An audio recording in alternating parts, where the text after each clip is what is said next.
नमस्कार उत्तराखंड। अंकिता के इंसाफ के एक और कड़ी में आपका स्वागत है। और आज इन चार मुद्दों पे हम बात करेंगे। सबसे पहले वीआईपी के बिना ही क्या ट्रायल हो जाएगा शुरू, कब है ट्रायल की डेट और कब तक पुलकित पहुंचेगा अपने अंजाम तक, रहेगी इन बातों पर नजर। ट्रायल में कोर्ट में किन बातों पर ज़्यादा फोकस किया जाएगा, इस पे बात करेंगे। इसके अलावा नार्को और वीआईपी टेस्ट का कितना बड़ा रोल हो सकता था अगर ये हो जाते तो, और अभी भी सुप्रीम कोर्ट में जब मामला जाएगा तो क्या फिर से सीबीआई नार्को और वीआईपी पे कुछ खेल हो सकता है। इन तकनीकी बिंदुओं पे चर्चा करूंगा। साथ में इंसाफ की तारीख, अगर ट्रायल शुरू हो जाता है बिना इन सब चीज़ों के, वीआईपी के, नार्को के और सीबीआई के, तब भी पुलकित को कब तक सजा मिलने की उम्मीद जताई जा रही है। इन मुद्दों पे भी आज चर्चा करेंगे। तो स्वागत है आपका। आप देख रहे हैं राष्ट्रनीति उत्तराखंड, उत्तराखंड की माँ माटी मानुस, जल जंगल जमीन और आम आदमी की आवाज़। इस चैनल को अभी सब्सक्राइब करें और आइए वीडियो की शुरुआत भी करते हैं। दोस्तों, आज जो पहला सवाल हम विचार करने जा रहे हैं, वीआईपी के बिना ट्रायल शुरू। देखिए दोस्तों, अब क्योंकि चार्जशीट फाइनल स्टेज में आ चुकी है और सबमिट की जा चुकी है, तो जब कोर्ट खुलेगा, करीबन सूत्र बताते हैं कि 3 जनवरी के आसपास जो कोर्ट के शीतकालीन सत्र की छुट्टियां थी वो छुट्टियां समाप्त हो रही है। और चार्जशीट के बाद अब जो कहीं ना कहीं हमने कहा था कि भाई फास्ट ट्रैक में ये मामला चलने जाएगा, तो फास्ट ट्रैक अदालत में कार्रवाई शुरू हो जाएगी। और ये बात बिल्कुल तयशुदा तौर पर है कि वीआईपी को हमने लाख कोशिशें की कि इसका नाम खुले, नार्को टेस्ट आए, लेकिन उसके बिना अभी ट्रायल शुरू होगा। पुलकित के साथ उसके जो 2 और साथी हैं, 2 सहाभियुक्त हैं, उनको लेकर के हम कह सकते हैं कि कहीं ना कहीं ये केस आगे बढ़ने जा रहा है और लगभग बढ़ ही गया है, ये बात है। तो अब कई लोग कह रहे हैं कि मतलब लीगली तो अब वीआईपी को भूल जाने जैसी बात है।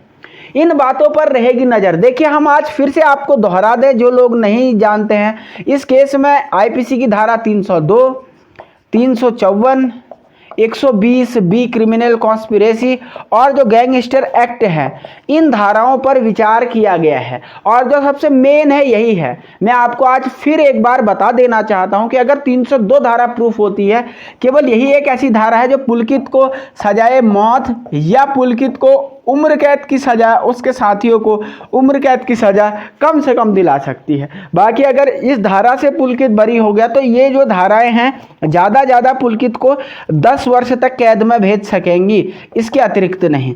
तो इस धारा पे सभी लोगों का फोकस है कि हत्या हुई थी और इंटेंशनली हत्या हुई थी। कहीं पुलकित बाद में, पुलकित का वकील इसे कल्पेबल होमिसाइड यानी 299 में सदोष मानव वध या गैर इरादतन हत्या के रूप में कहीं इसे प्रेजेंट ना कर दे। ये अपने आप में एक बहुत ही चिंता का विषय लगातार अंकिता के इंसाफ चाहने वालों के लिए बना हुआ है। अब तो एक कोर्ट की ही बात रहेगी कि कोर्ट में जो है सरकारी वकील किस प्रकार के तर्क और अपने पक्ष वहां पर प्रस्तुत करते हैं। ये आने वाले समय में निश्चित तौर पे एक देखने की बात रहेगी, एक विचार करने की बात रहेगी। आज के तीसरे टॉपिक पे जिसे हम चर्चा करेंगे, जो नया अपडेट है, नार्को और वीआईपी का क्या रोल था। देखिए दोस्तों, नार्को टेस्ट और वीआईपी के बारे में सभी लोगों ने बहुत स्पष्ट तौर पे कहा कि अगर नार्को टेस्ट हो जाता तो वीआईपी का पता चल जाता। वीआईपी वो शख्स था जो कहीं ना कहीं इनडायरेक्टली से, अप्रत्यक्ष रूप से ही सही, अंकिता की हत्या के लिए जिम्मेदार है। क्योंकि ना अंकिता को स्पेशल सर्विस देने के लिए कहा जाता, ना अंकिता पुलकित से विद्रोह करती, ना पुलकित का भांडा फोड़ने की उसको धमकी देती और ना पुलकित अपने राज खुलने के डर से उसकी हत्या कर डालता। ये पूरा कॉन्सिक्वेंसेस के पीछे जो एकमात्र सूत्रधार है, जिसने इस बात को स्टार्ट करवाया था, वो कहीं ना कहीं वीआईपी था। लेकिन अभी भी वीआईपी जो है पकड़ से दूर है। इतना विपक्ष चिल्ला रहा, मीडिया चिल्ला रही, राज्य के लोग चिल्ला रहे, लेकिन राज्य की सरकार साम दाम दंड भेद कुछ भी इस्तेमाल करके वीआईपी को बचाना चाहती है। क्यों, ये कोई नहीं जान सक रहा है, न किसी के समझ में ये कभी बात आ रही है। इसके बाद जो हम आज अगला टॉपिक चर्चा इस मुद्दे पे करना चाहते हैं कि इंसाफ की तारीख। देखिए, कई लोगों को मैंने कई वीडियोस में बताया भी है, लेकिन आज फिर इस बात को मैं क्लियर कर देना चाहता हूं कि एक बार जो फास्ट ट्रैक कोर्ट होता है, फास्ट ट्रैक कोर्ट कहने का मतलब ये होता है कि उसमें बहुत ही सेलेक्टेड से इशू चर्चा में रहते हैं। और जैसे अंकिता केस के लिए अगर कोई फास्ट ट्रैक कोर्ट बनेगा तो ये बात आप तय मान के चलिए कि जो फास्ट ट्रैक कोर्ट होगा उसमें अंकिता केस की सुनवाई डेली बेसिस पे होगी और 44-45 दिनों में कहीं ना कहीं ये माना जाता है कि इजीली डिसीजन आ जाता है। तो अगर जनवरी में ही इस केस का ट्रायल हो जाता है तो बिफोर द मार्च, यानी मार्च महीने में पुलकित को पहली बार सजाए मौत की सजा मिल सकती है। मौत का भय पुलकित की आंखों में आप मार्च के महीने में देख सकते हैं। और ताज्जुब की बात यह भी है कि 20 मार्च को ही निर्भया के गुनहगारों को फांसी की सजा दी गई थी। और कहीं ना कहीं हम ये भी कह सकते हैं कि जो पुलकित की